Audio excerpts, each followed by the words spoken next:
Hello students, welcome to Anatomy INI-CET 2023 November recall session. Now again the paper was very easy, yes, and we got two questions from the general embryology. Now see the first question. Which of the following statement is incorrect about the given picture? Now in the diagram they are given on congenital tumor. I hope you can identify this. That is the sacrococcygeal teratoma. So sacrococcygeal teratoma, I told you in the module itself, it is due to the two conditions. Number one, abnormal migration of primordial germ cell. Number two, persistence of primitive streak. Yes. Now see the options. It occurs due to the persistence of precaudal plate. No. It occurs due to defective migration of primordial germ cell. Yes. Contains skin, cartilage and bone. And D, it is a benign tumor of coccyx. Now know some basics about the primordial germ cell. Primordial germ cell, it is produced by epiblast cell. Very good. During which week? Second week. And then it migrate to yolk sac. Very good. By fourth week. And finally by fifth week, it migrate to genital ridge. Genital ridge is the future gonads. Sometimes the primordial germ cell migrate to the abnormal regions. Sometimes it may go to the neck region. In that case, it is producing craniopharyngeal teratoma. So craniopharyngeal teratoma, it is due to the abnormal migration of primordial germ cell to the neck region. Again, sometimes the primordial germ cell migrate to the region between the sacrum and coccyx. In that case, it is producing sacrococcygeal teratoma. Sacrococcygeal teratoma, it is also due to persistence of primitive streak. So we have two reasons for this congenital tumor. Number one, primordial germ cell abnormal migration, and number two, persistence of primitive streak. Persistence of primitive streak question was asked in 2018 DNB exam question. Now this time in the INI-CET 2023 November INI-CET they gave this question. Okay. Now abnormal migration of primordial germ cell results in teratoma. Why teratoma? Because primordial germ cell, what type of cell? Pluripotent cell. So pluripotent cell means they have the ability to form ectoderm, endoderm and mesoderm. So that is why the abnormal migration of primordial germ cell results in teratoma. So now they are asking the incorrect statement. It is a benign tumor of coccyx, correct? So option C, it contains skin, cartilage and bones. Yes, it is a teratoma. Teratoma contains derivatives from all the germ layers. It occurs due to defective migration of primordial germ cells to genital ridge. Yes, and it occurs due to persistence of precaudal plate. Now that is the wrong statement. So option A is not correct. Okay. Right. Now next question. The given below is an image of a 30 to 33 hour chick embryo. Which of the following is derived from the marked structure? The similar image was given last year INI-CET exam and the marking was different. They went some dorsal side. Now see the diagram. Now in this diagram, now this is our ectoderm and this is our endoderm. Now in between, this is our mesoderm. I hope you can identify this clearly. Trilaminar germ layer. Now in the mesoderm, you are seeing the midline mesoderm here. What is that? That is notochord. If that is a notochord, and just behind that, you are seeing this tube here. What tube? That is our neural tube. And behind, you are seeing this derivative. That is our neural crust cells.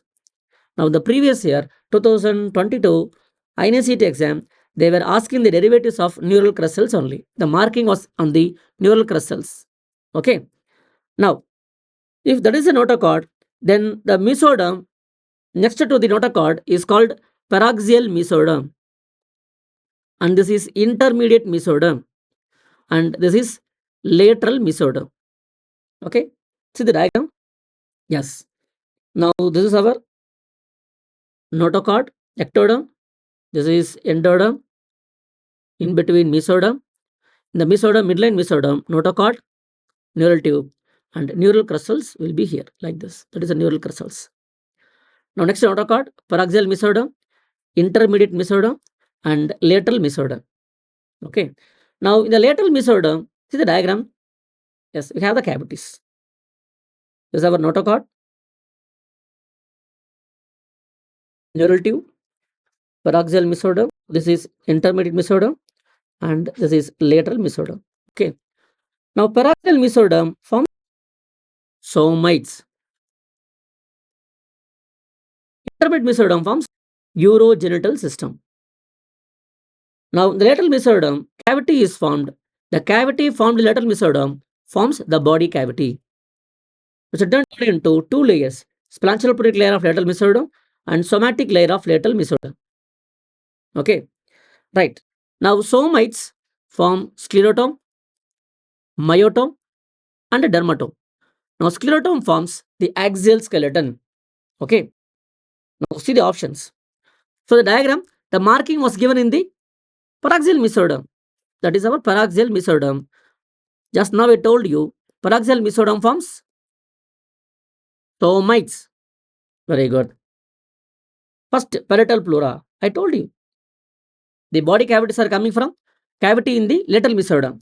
Now by the cavity, we are dividing lateral mesoderm into this is splanchnoportic layer of lateral mesoderm and the somatic layer of lateral mesoderm. Now these two layers form the corresponding layer of the body cavities. Okay. So parietal pleura, it is coming from lateral mesoderm. So D is not correct. Kidney, option A. I told you, urogenital structures coming from intermediate mesoderm. Kidney, testis, ovary, mesonephric duct, paramesonephric duct. They are coming from, very good, intermediate mesoderm. Dorsal root ganglion. The ganglions are coming from neural crust cells. Okay. And what about the ribs? Yes, ribs are coming from sclerotome of the somites. Vertebra, ribs, the axial skeleton coming from your somites. So the answer for the question is C. Right. Next, again, this question, repeat question only. So many times we got this question. Apocrine glands are present in. So based on the mode of secretion, the glands are divided into merocrine, apocrine, holocrine. What is merocrine gland? The merocrine gland secretions are given by exocytosis. What are the examples? Examples are sweat glands and the exocrine glands. Sweat glands and the exocrine glands are the merocrine type. So merocrine type, the cell is intact. Secretions are given by exocytosis. Next, apocrine gland. See, apocrine gland, first point, the cells are not intact. Now the secretions are collected towards the apex and the apex is pinched off and give the secretion. Now this is called apocrine glands. Apocrine glands are seen in, I told you the mnemonic, the module itself, MAP is a mnemonic. MAP means M mammary gland and atypical sweat glands. Atypical sweat glands in the axilla and in pubis. Next, holocrine gland. Holocrine gland, the whole cell disintegrate and gives the secretion. So the whole cell is disintegrating. So we have to replace the disintegrated cells. So these holocrine glands, it is many layer. And the basalmost layer of the holocrine glands, they are mitotic. These mitotic cells, they replace the disintegrated cells. Now where you see the holocrine glands? Holocrine glands are seen in sebaceous gland. Holocrine glands was asked in the exam repeatedly. Till now we got this question 3 times in the INI-CET exam, not in the NEET exam. INI-CET and the AIIMS exam, we got this question 3 times so far. Okay. Now this exam, 23 November, change they gave about the apocrine glands. Okay. Right.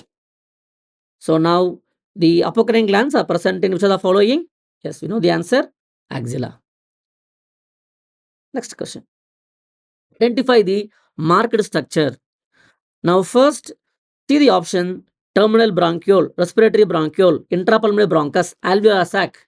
So that means the given slide, respiratory system slide, and in the respiratory system slide, you are seeing these boxes like structure. Now what are these? This one, this one, this one, this one, this one. What are these? Very good. These are alveoli. So these are alveoli. Fine. Yes. Now in the diagram, how to identify the various parts of tracheobronchial tree? See, we have to look for epithelium and then cilia and then mucus secretion, the goblet cells, and then cartilage tube. Now, the epithelium in the trachea and in the bronchus, in the trachea and in the bronchus, the epithelium is, see here, the epithelium is pseudostratified ciliated columnar epithelium. Pseudostratified ciliated columnar epithelium. Okay. Pseudo-stratified ciliated columnar epithelium.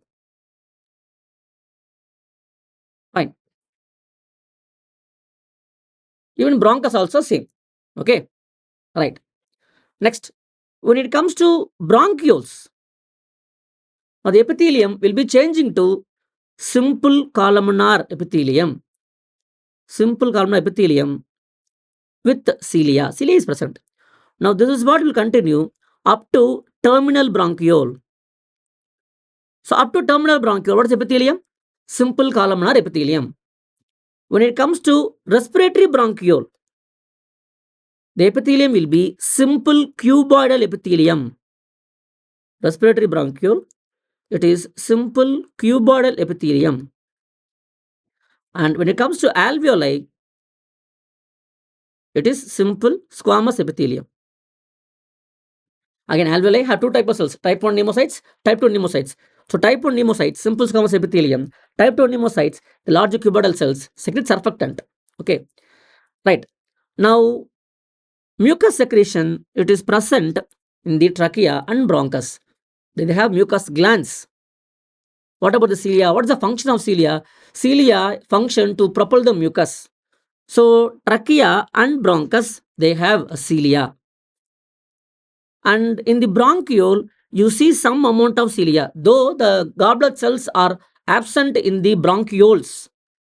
Okay, the goblet cells are absent in the bronchioles. Mucus glands are absent in the bronchioles. But still, we see some amount of cilia here. Okay, but when it comes to respiratory bronchiole, no cilia. Alveoli, no cilia.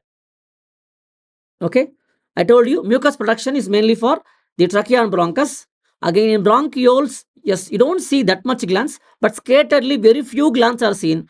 But respiratory bronchiole and alveoli, no glands, no mucus glands. Last one, cartilage. Hyaline cartilage present in the trachea and bronchus.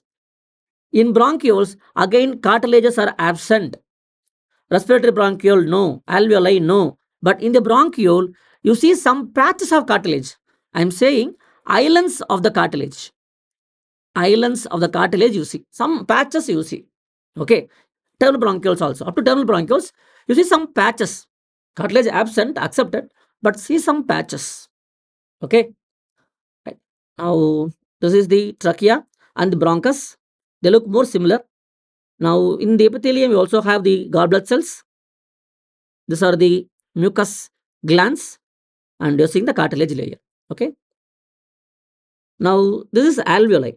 Okay, this is one alveoli. Okay.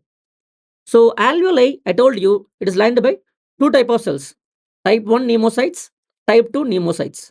Now, type 1 pneumocytes, 95% they are lined by simple squamous epithelium or gas exchange. Type 2 pneumocytes, only 5%, they are the large cuboidal cell. They secrete surfactant. Old NEET question, 2020 NEET question. Now see the bronchiole. Now in the bronchioles, epithelium, it is not pseudostratified, it is simple columnar epithelium.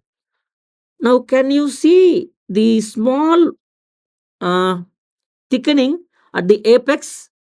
That is cilia. Very good. That is the cilia you are seeing. Okay.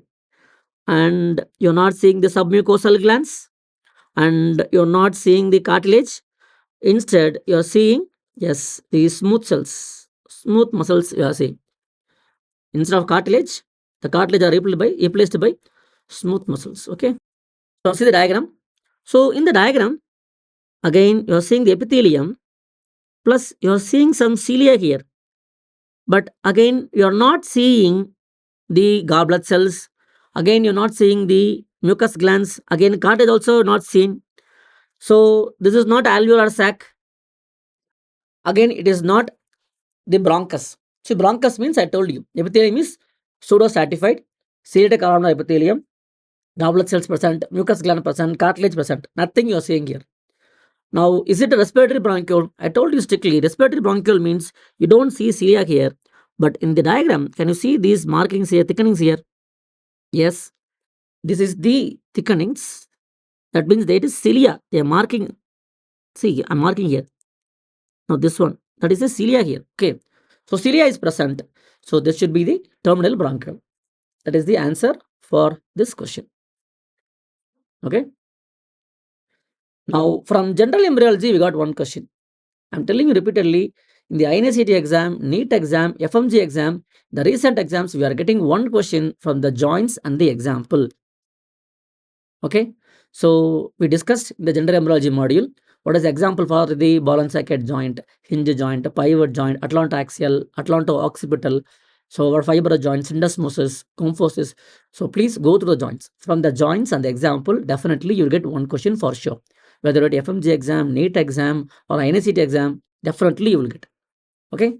Now in the diagram, the marking was given between the malis and the incus. This is stapes. I hope you know that. So ossicles they have given, malis, incus, and stapes. Okay, identification itself a question. Identify the given bone. The incus image was given and they asked you to identify in 2022 NEET exam. Identify the marked bone, given bone. Incus was given. But most of the students, they made a mistake. They mistakenly wrote this bone as the malis. See, malis means handle. Incus means hammer. Okay, stapes is the identification. Malis and incus coming from first arch. Stapes is coming from second arch. Okay, now we have joint between incus and stapes. I'm talking about this one. That is the ball and socket joint. See, ball and socket example, we know about hip joint, ball and socket joint, shoulder joint, ball and socket joint. Now these two joints are a ball and socket. Everybody knows this. The first year MBBS kid know hip joint and shoulder joint are ball and socket. As a PG aspirant, you have to remember two more things. The joint between incus and stapes is a ball and socket joint. One more joint is there, talocalcaneonavicular joint. Talocalcaneonavicular joint is the ball and socket joint. Talocalcaneonavicular joint question was given in 2017 November AIMS exam question. They gave this question. Talocalcaneonavicular joint is example for 2017 November AIMS. We got this. Okay, 24 they will ask you this. Joint between incus and stapes. Now joint between malis and incus. It is saddle type of synovial joint. Saddle type of synovial. So saddle type of synovial means the end of the bones are reciprocally convexo-concave. The bones are reciprocally convexo-concave. Reciprocally convexo-concave. One end of the bone will be convex, the other end will be concave. Convexo-concave. Okay. Right. That is saddle type of synovial. Now, what are other examples you have to remember? The joint between calcaneum and cuboid. Calcaneo-cuboid joint. Again, it is a saddle type of synovial. Okay. Right. So the joint between the incus and stapes, what is the answer? The saddle type of synovial, not a ball and socket, not a condylar and pivot. Okay. Now pivot example, atlanto-axial joint. Mnemonic I told you, Parvati is a mnemonic. So short form Paru, P-A-A-R-U, Paru is a mnemonic for the pivot joint. So P pivot joint, atlanto-axial joint, and radio-ulnar joint. Radio-ulnar joint, superior and inferior radio-ulnar joint. Superior and inferior ulnar joint is a pivot joint. Okay, right. So now the answer for this question is saddle type of synovial. Now the marked structure sends efferent to which nucleus of the thalamus? Pulvinar, ventroposterolateral nucleus, anterior nucleus, lateral nucleus. Again, this question is a repeat of the previous INI-CET exam only. Now see the diagram. Where is the marking? Now marking is on the Very good. Fornix. So fornix marking. Okay. Now this is our corpus callosum. This is fornix. And below the midline cavity is our third ventricle. And later to third ventricle is thalamus. Now this is midbrain. Now in the midbrain you are seeing this dark band, that is substantia nigra. And in the diagram you are also seeing insula. Okay. These are the various structures, other structures we are seeing in the diagram. Now the marking was given in the fornix. Now fornix arising from, see the diagram, fornix arising from hippocampus. So hippocampus connected to mammillary body via fornix. Now mammillary body connected to thalamus via mammillothalamic tract. Okay, which nucleus of thalamus? Anterior nucleus of thalamus. That is the answer for this question. What is the function of hippocampus? Hippocampus for framing recent memory. Okay, right. So now the answer for this question, yes, anterior nucleus of thalamus. Next one, the artery supply the marked area is of the branch of. Now first identify the organ. Now this is the, I am saying this is the medulla, section of medulla. Why sir? See the upper part of the medulla. It is V shape. Yes, it is giving the contribution for the fourth ventricle cavity. So section is taken at the upper level of the medulla at the level of inferior olivary nucleus. Can you see the nucleus here? That is the inferior olivary nucleus. So the diagram medulla was given. Okay, right. Now there is a marking. Marking is in the lateral part of the medulla, and this is the medial part of the medulla. So medulla lateral part supplied by, see the diagram. Now this is our vertebral artery. So vertebral artery and its branches, it is present in the medulla and they supply the medulla. The basilar artery and its branches, it supply the pons, and the midbrain is supplied by the posterior cerebral artery, supplies the midbrain. Okay. Now what are the arteries supplying the medulla? Medulla is supplied by number 1, anterior spinal artery. Number 2, posterior spinal artery. Number 3, vertebral artery. Number 4, posterior inferior cerebellar artery. Number 5, some direct contribution from the basilar artery. Contribution from basilar artery. Okay, these are the arteries giving contribution to the medulla. Now, which artery is part of the medial side of the medulla? The medial side of the medulla is supplied by which artery? Anterior spinal artery.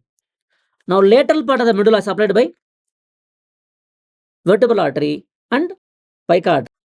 So, please write medial medullary syndrome. It is due to the involvement of which artery? Very good. Anterior spinal artery. Lateral medullary syndrome, also known as Wallenberg syndrome. Involvement of which artery? Vertebral artery greater than pica. So pica is right.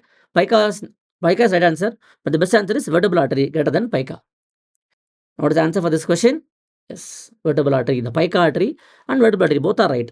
This is a branch of vertebral artery. See the next question. The sulcus located deep to the marked structure. On diagram, the marking was on the pterion. What is pterion? It is a meeting point of frontal bone, parietal bone, temporal bone, and the sphenoid bone. Now, the meeting point of these 4 bones are called pterion. What is present beneath the pterion? The frontal branch of middle meningeal artery or anterior branch of middle meningeal artery is present beneath the pterion. Okay. Now, the pterion fracture leads to laceration of middle meningeal artery, which in turn leads to epidural hemorrhage.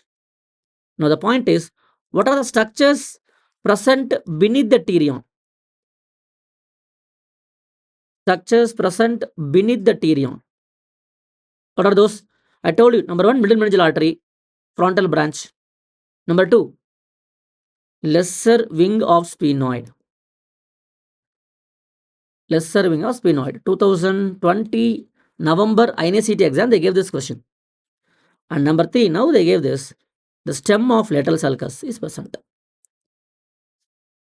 Stem of lateral sulcus is present. Okay. So these three structures are present beneath the terium. Okay. Right. The stem of the lateral sulcus is present.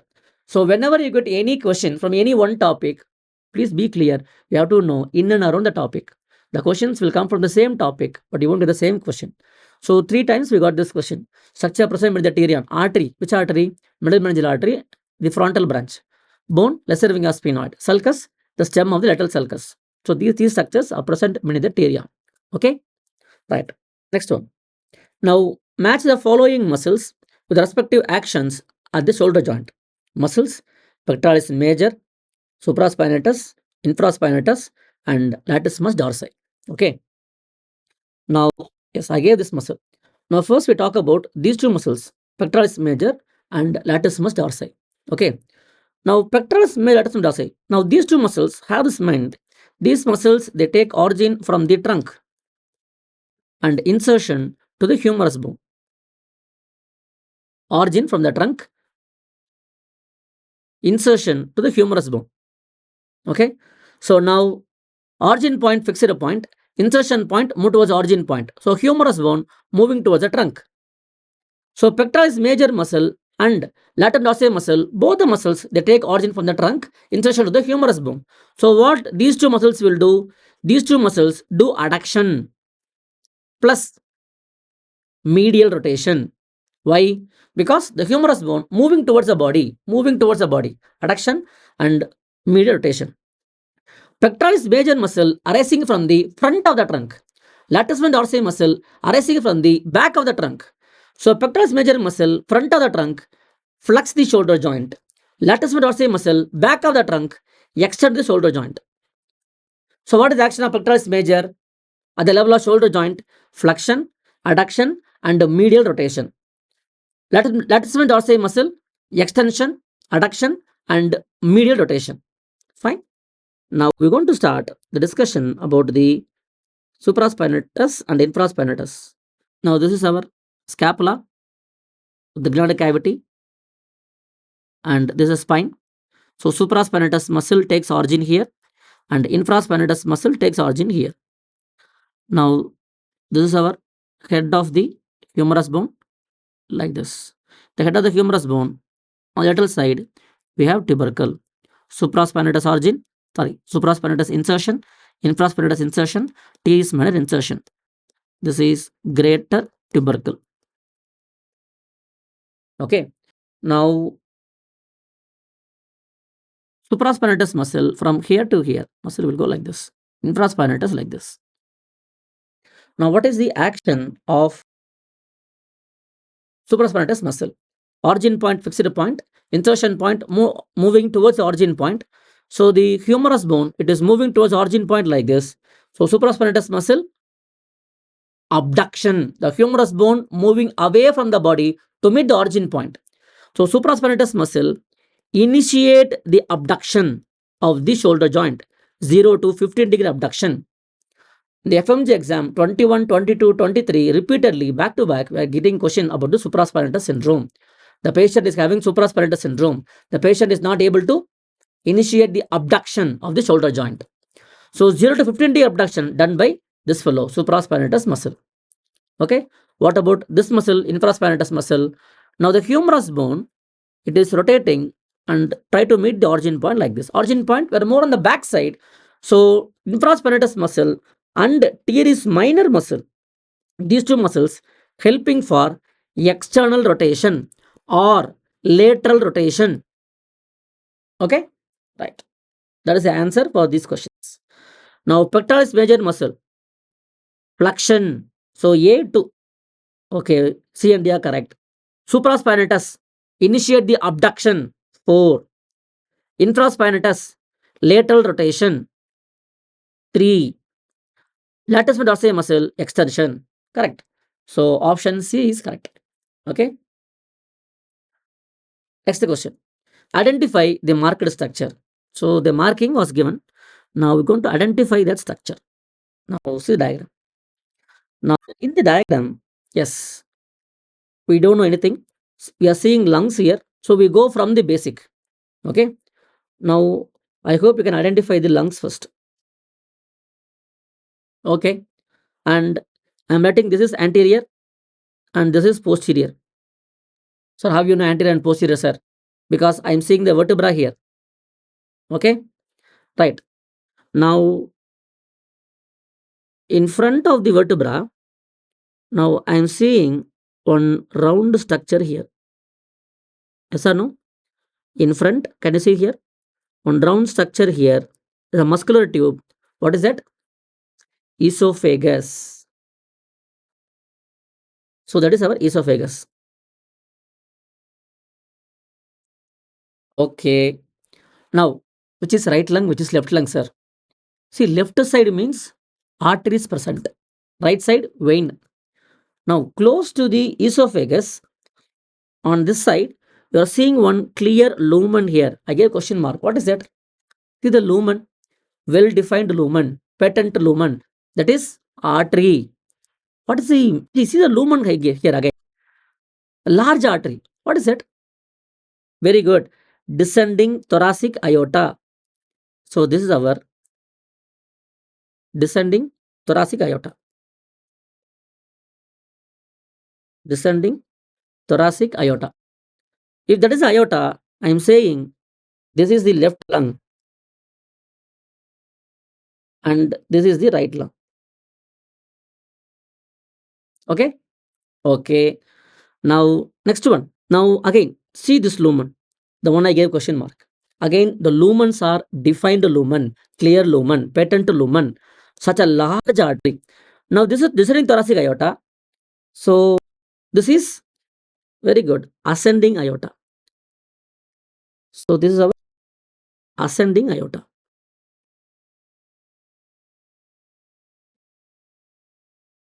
That is our ascending aorta. Okay, fine. If that is ascending aorta. Now on the right side, you are seeing the one structure, but the lumen is not a defined lumen, a collapsed lumen. See the lumen of these two structures, it is around like this. Okay, but this structure, the lumen is not that much defined. Now that is our superior vena cava. Very good. Fine. And just behind that, the marking was given. Okay. And this is our pulmonary trunk. Pulmonary trunk marking was given here. Again, the pulmonary trunk from the right ventricle, it is coming out like this. This is pulmonary trunk. Pulmonary trunk from the right ventricle, it is coming like this. And from left ventricle, aorta will go like this. That is what you are seeing here. Pulmonary trunk and the aorta here. Okay. And just behind that, you are seeing some cartilage here. Yes or no? This one. This one I'm talking about. That is our trachea and bifurcation. This is trachea, and we are seeing the bifurcation here, right bronchus and the left bronchus. Right bronchus and this is our left bronchus. Okay. Right. So now these are the structures, various structures. We see the diagram. Okay. Now the recent INI-CET exam, 2022 INI-CET exam, they gave one question. Arrange the structures, the arrangement of structures in the hilum of lung from anterior to posterior. Now can we see that relation here? Yes, we can see. Now this one I am marking in red color. This lumen, small one. Can you see this one? Yes, that is our pulmonary vein. I told you this is a pulmonary trunk bifurcation, pulmonary artery, and behind this one, that is the bronchus. Yes, right side, left side, same relation. The anteriormost structure will be pulmonary vein, followed by pulmonary artery, and then bronchus, and then bronchial artery. Arrangement of structures in the hilum of lung from anterior to posterior, right lung, left lung, same pattern only. Pulmonary vein anterior, pulmonary artery, bronchus and the bronchial artery. You are seeing that relation. Okay. Right. So the marking is on the pulmonary trunk. It is not arch of aorta. Superior vena cava is here, that is superior vena cava. This is descending aorta. Cornea, no. So the answer for this question is option C, pulmonary trunk. Okay. Next question. The fibers of internal oblique and the trans abdominis muscle contribute to which boundaries of the inguinal canal? Anterior wall, roof, floor, posterior wall. A, B, C, D. 4 options were given. Okay. Now see the diagram. Now this is inguinal canal. Now this is a deep ring. So deep ring is a defect in fascia transversalis. 2023 NEET exam question. So this topic is high yield topic. We're getting questions in the NEET, FMGE, and also the INI-CET exam. And the superficial ring, which act as the outlet, which is a defect in the external oblique muscle. Yes. Now this is a canal. Okay. Now this is anterior. Now who is forming the anterior wall of the canal? The anterior wall of the canal is formed by external oblique muscle. The anterior wall is strengthened laterally by this fellow. Who is that? Internal oblique. Now who is forming the posterior wall? The posterior wall is formed by fascia transversalis, which is strengthened medially by. Now the internal oblique and the trans abdominis muscle, they join together to form conjoint tendon, strengthened medially by the conjoint tendon. Okay. Now the internal oblique and the trans abdominis, they also forming the roof. These two muscles form the roof. And the floor is formed by your inguinal ligament. Now see here again, this is anterior and this is posterior. Now this is a canal. Now the internal oblique muscle and the transverse abdominis muscle, they form the roof. Okay. And these two muscles, they join together to form a conjoint tendon, strengthen the posterior wall on the medial aspect. So now the internal oblique transverse abdominis, they form roof and they also strengthen the posterior wall on the middle aspect. So option A is correct, 2 and 4. Right. Now which of the following is not a tributary of the inferior vena cava? Now see the diagram. This is inferior vena cava. This is right renal vein and the left renal vein. Right. Now the right suprarenal vein, right gonadal vein, they are the tributary to the IVC. Yes. What about left side? The left suprarenal vein, left gonadal vein, they are draining into left renal vein. These are not tributary of the IVC. This is very important. Right side suprarenal vein, right side gonadal vein, tributary to IVC. Fine. Left side suprarenal vein, left gonadal vein, they are draining into left renal vein, not IVC. That is very important. Okay. And both side inferior phrenic vein, right and left inferior phrenic vein, drain into the IVC. Okay. And we also have some lumbar veins, the draining into IVC. Now see the question, which are the following tributary to the IVC? Now option B, left suprarenal vein, left gonadal vein, not a tributary. These two veins draining into left renal vein. Right ascending lumbar vein is a formation tributary of Ascaygas vein. Left inferior phrenic vein, yes, that is the tributary of the IVC. So the answer for this question is option A. Next, which of the following is false regarding the anatomy of the adrenal gland? Right adrenal gland, semilunar shape. Left adrenal gland, close related to tail of pancreas and spleen. Adrenals are yellow in color, retroperitoneal. Kidneys, retroperitoneal organ. Suprarenal gland, retroperitoneal, accepted. Right suprarenal gland, it is pyramidal in shape.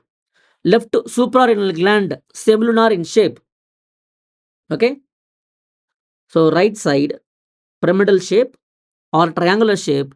Left side, semilunar shape. So shape very important. Okay. Blood supply they will ask you. So right side, left side, the suprarenal glands have same blood supply. Superior Suprarenal artery is a branch of inferior phrenic artery.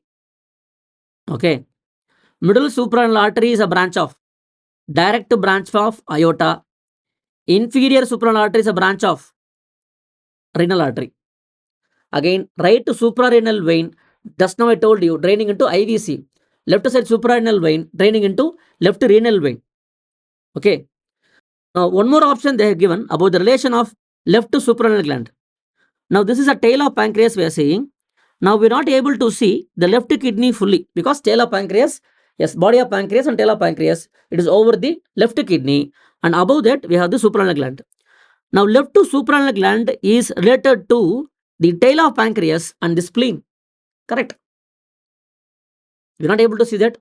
So, our suprarenal gland will be here somewhere related to tail of pancreas, yes, and spleen. Correct only. Now, right suprarenal gland semilunar shape. They are asking false statement. Right suprarenal gland semilunar shape. No, it is triangular or pyramidal in shape. Left gland related to tail of pancreas and spleen. Correct. Yellow in appearance. Retroperitoneal. All are correct. Except option A. Now, which of the following muscles are supplied by lateral plantar nerve? See, lateral plantar nerve, middle plantar nerve, the terminal branches of tibial nerve, they supply the soul, sensory supply and motor supply of the soul. Now, lateral plantar nerve, it is a dominant nerve in the soul. It is like the ulnar nerve in the palm. So, ulnar nerve in the palm supplies all the muscles except loaf muscles. Similarly, lateral plantar nerve supplies all the muscles in the soul except LAF muscles, LAFF. Now, these four muscles are supplied by medial plantar nerve. Remaining all other muscles are supplied by our lateral plantar nerve. Again, we discussed the question in the module. Direct question we got. Okay. Now, muscles supplied by medial plantar nerve. L, A, F, F. Now, what is L? L is first lumbrical. A, abductor hallucis. F, flexor hallucis brevis. Another F, flexor digitorum brevis. Only these four muscles are supplied by medial plantar nerve. Remaining all other muscles supplied by lateral plantar nerve. So, now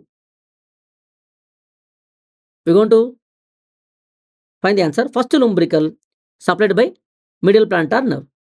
Okay, 4 is not correct. And then abductor hallucis. Yes, so 1 is not answer. And then flexor hallucis brevis again supplied by medial plantar nerve. So flexor digitorum accessoris. Yes, it is supplied by lateral plantar nerve. First interosseous, correct. So option A, 2 and 5 are supplied by your lateral plantar nerve. Okay, right. Right. One last question. The patient right hip drops when he takes the right foot off the ground. Which of the following would not be involved in the patient? Again, the recent exam back to back. 2023 May INI-CET we got the question. They were giving the Dunderberg sign positive, and they told the pelvis is sinking on the left side. That is due to involvement of which nerve? Likewise, they gave the question. Pelvis is sinking on the left side means patient is standing on the right side. So right side superior gluteal nerve injury. So they framed the question in such a way. But here they gave a scenario. They were asking the structure not involved. So Dunderberg sign we know that is due to the involvement of palsi which muscle? Gluteus medius muscle and gluteus minimus muscle. Now these two muscles supplied by superior gluteal nerve. One more point I have to remember. Superior gluteal nerve supplies how many muscles? 4 muscles. Gluteus medius, gluteus minimus, tensor facial artery muscle, and plus or minus piriformis. Very good. Piriformis in one page, in the recent Grey's Anatomy, they given it is supplied by superior gluteal nerve. Again, this question is very important for the coming 2024 INI-CET. They may ask you this. Piriformis supplied by superior gluteal nerve. Keep this as a plus or minus option. In one page, they given S1, S2. Another page, they given superior gluteal nerve. Okay. Right. So, what is Dunderberg sign? The pelvis will sink with right. The pelvis will sink on the unsupported side. Okay, when the patient is standing on paralyzed side. Now, for example, pelvis sinking on left side. So, patient standing on. paralyzed side, right side. So right side is not a normal side. Right side is the paralyzed side. So right side superior gluteal nerve injury. So likewise, you get the question. Okay, right. So Trendelenburg sign positive. That is due to superior gluteal nerve, gluteus medius, gluteus minimus. Sciatic nerve is not involved, and that is the answer for this question. Okay. So that's all, guys. So the questions we got in the last November 2023 INI-CET exam. Again, anatomy is very easy paper. Okay. So thank you so much. See you in the next session.